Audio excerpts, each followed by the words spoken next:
Hey, welcome back everybody. So today on the channel we've got this truck back in the shop here. It's got a radiator leak, and what's happened basically, it's got the plastic side tanks. One of them started leaking, so we're going to go ahead and swap that out today, and I'll show you how we do the radiator swap on this, and obviously we'll have a little short we're going to do with it as well, and you can watch the full video. So let's get after it. We've already got it draining as of right now. And we're going to show some of the stuff that we got to start taking apart here as soon as we get this thing drained down a little bit more. So hang tight.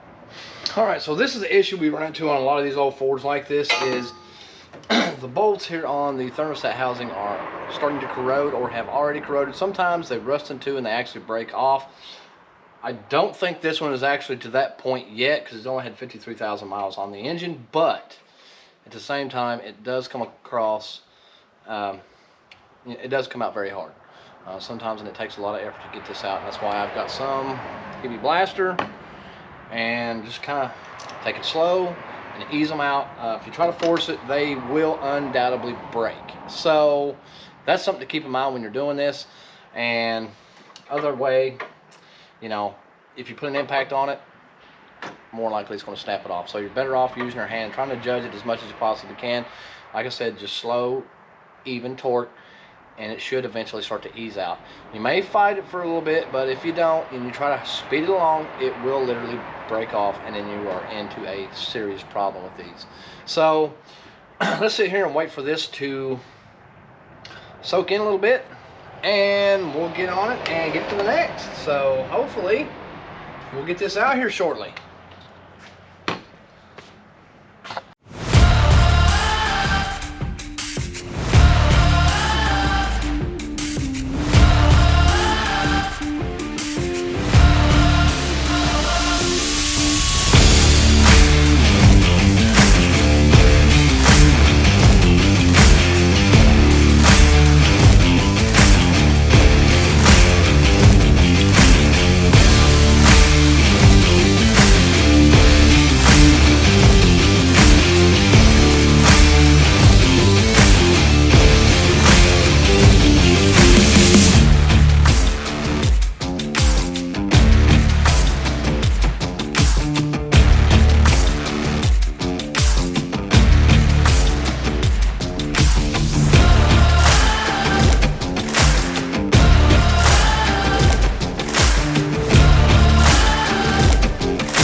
We got the thermostat back in the truck. We've got everything glued back up, tightened back up, all the hoses on, the heater hose and stuff like that. And the reason I did it like that is, I'll tell you, because when I go to take the radiator out, I can actually take the shroud loose and just set it back, and that way I don't have to worry about tangling up in any of this stuff. That's why I went ahead and done that part of it first. And now literally all I got to do is just unbolt 2 lines, 2 8mm bolts here at the top, and I think the lines are 1/2 inch. I do recommend a line wrench if you have one available. So just go ahead, pop those off there, and the bottom radiator hose, you can actually bring it out with the radiator and then slide it right back together, so that way you don't actually have to crawl under the truck. So let's go ahead, you can watch me get this done, and let's get it after it.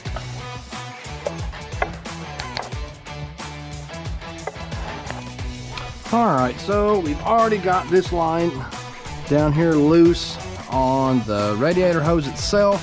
Now I'm going to take my 1/2 inch and start pulling these lines out right here. This is going to come off, which is just an overflow. We can set it up here somewhere under the truck, and let's go ahead and break these loose. Now, once you've got them broke loose, you can actually take a 13mm and just easily spin them out.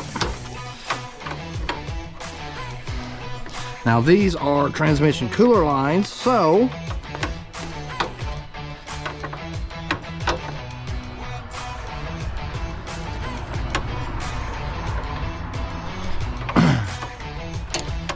that is that right there. Now we got that loose, we can go ahead and spin those out and then lift our radiator out of them. So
all right, so now we're going to go ahead and prep our new radiator and get ready to set it back in, because we've got it out of there. It went great. Like I said, it just slides right out. I'll get the light in there and I'll show you when I got the other camera on here in just a minute, and show you what it looks like down in there. And that's before I put the new radiator in. So that way you kind of got an idea what you're going to have to struggle with, but it really isn't that bad. So let's go ahead and get this new radiator prepped and ready to go. All right, parts kit.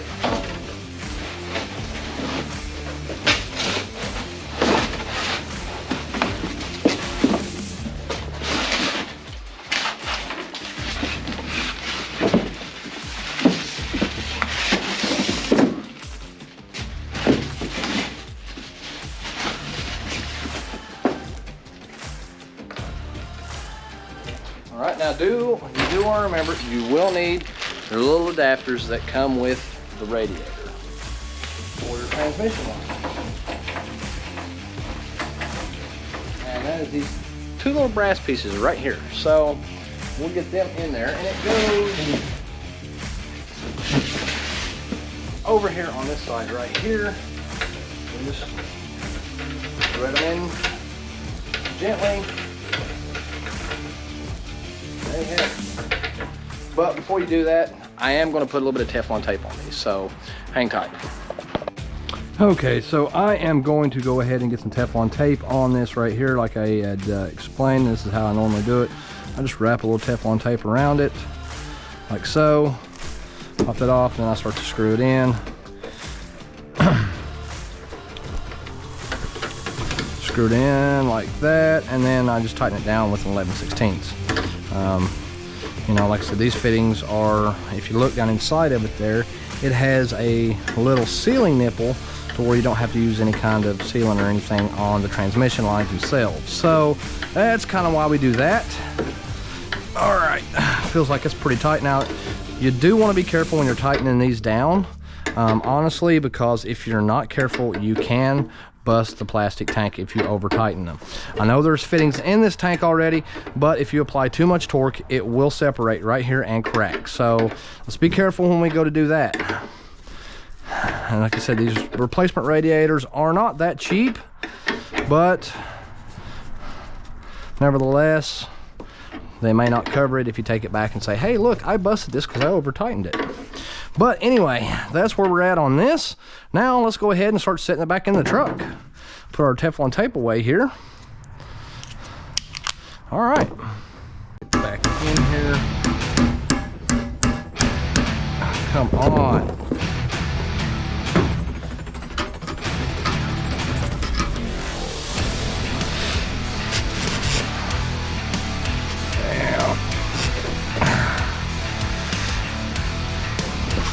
It's going. It's so close. It's so close. I get put this back in behind here and force it all the way on the way down. Okay, there she's starting to go. Now,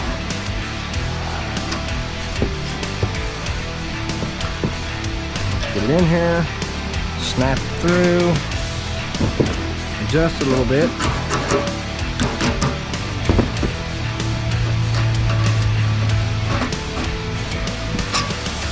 Put a screwdriver in here and seat it. There it is, seated. There, that one is seated. Okay. Now, radiator is ready to set in. So let's go ahead and make sure it's got a drain cock right there. That's closed. We'll open that up here in a moment. Those two are ready. All right, let's go ahead and get this done.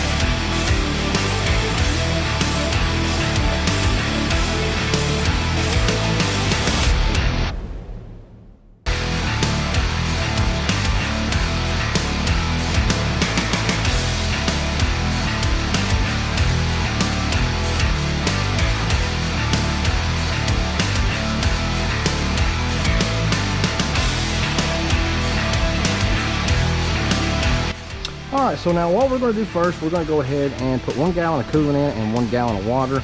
I know it's going to hold at least that much, and then we'll have to mix it from there. So, oh wait a minute, let's go ahead and get our handy dandy funnel, and that way we don't have to worry about spilling it.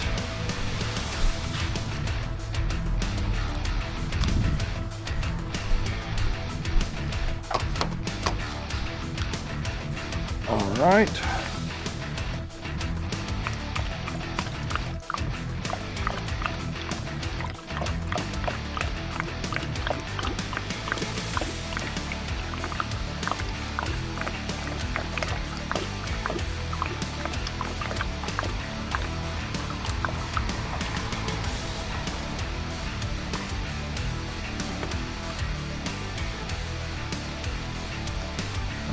Just a little bit more. I'm thinking I'm going to stop this at a ½ gallon just in case, because I don't want to oversaturate the radiator and then it mix in the cooling system. So ideally I like to mix it and then pour it in, but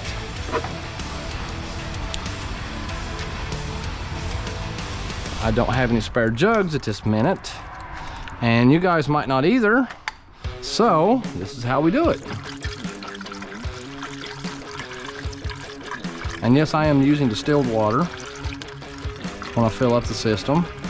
And that's almost a ½ gallon.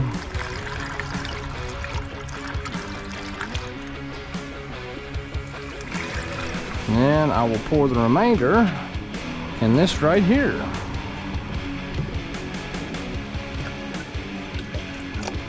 Just open that up a little bit.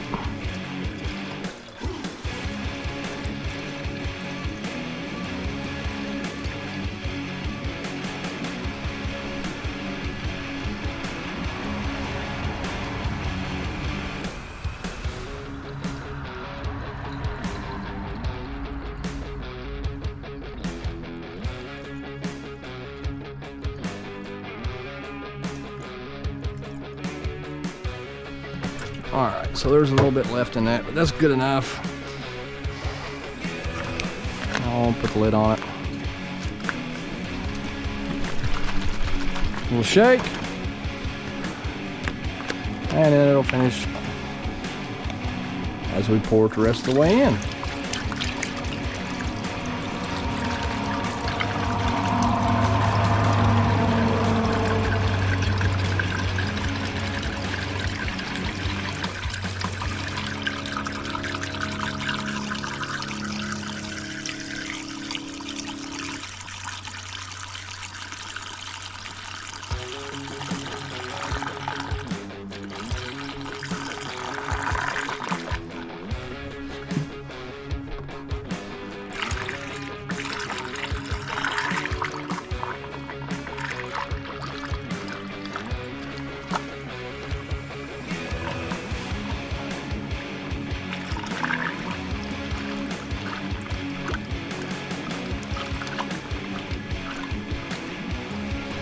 All right, now we'll save this.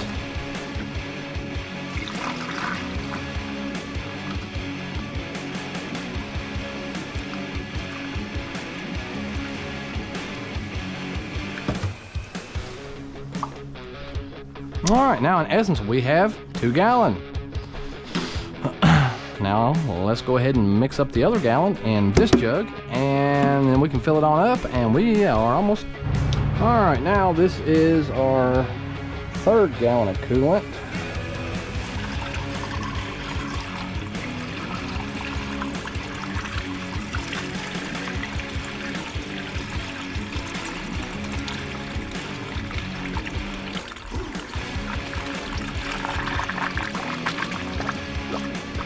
All right, we'll let that settle down a little bit.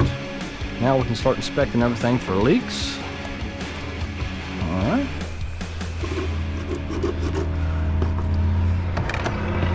Thing is dry. All the connections are good. Dry up here. Those are all dry.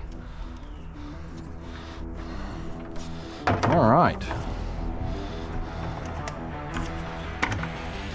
Let's keep on adding coolant.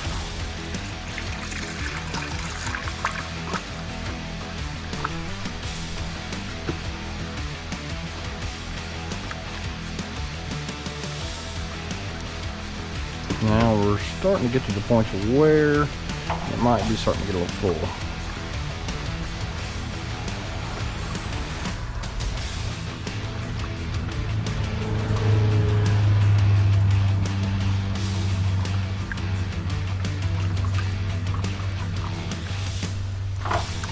Now what I'm doing, I'm squeezing the top hose, trying to work any other air out of it, and trying to force a little more water through it, if at all possible. Now you can do this with the bottom hose and squeeze a little bit. But it looks like she appears to be getting pretty full. So now we'll go ahead and go in here and start it.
Okay, and we'll shut it off there. And hopefully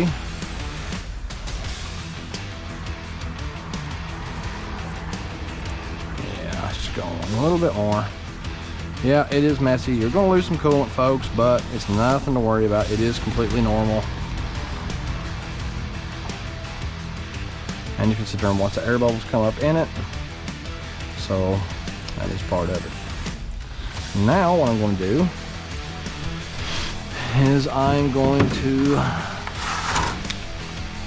get everything cleaned off here, take it and start it and let it run, and hopefully open up the thermostat, and then we'll check it again here in just a second.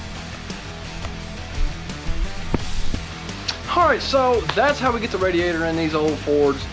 I think this works all the way up until 96, pretty much the same thing, almost identical, honestly, but or at least very similar. And it goes all the way back as I think is 85. So I mean, that's how you do it on these. Now all we got to do is go ahead and get it filled up with coolant and get the system burped, and it's ready to hit the road. So let's go ahead and get that done, and then we're finished up. All right, folks, and there you have it. So we've got the radiator replacing this. We took it for a test drive. It did great, and actually runs a little bit cooler now. So, which tells me that there was actually a little bit of sediment buildup in the old radiator. So it was time to do this anyway, even though it was leaking. But if you like what we're doing, hit that like button, subscribe. Thanks for watching, folks, and stay tuned for the next episode.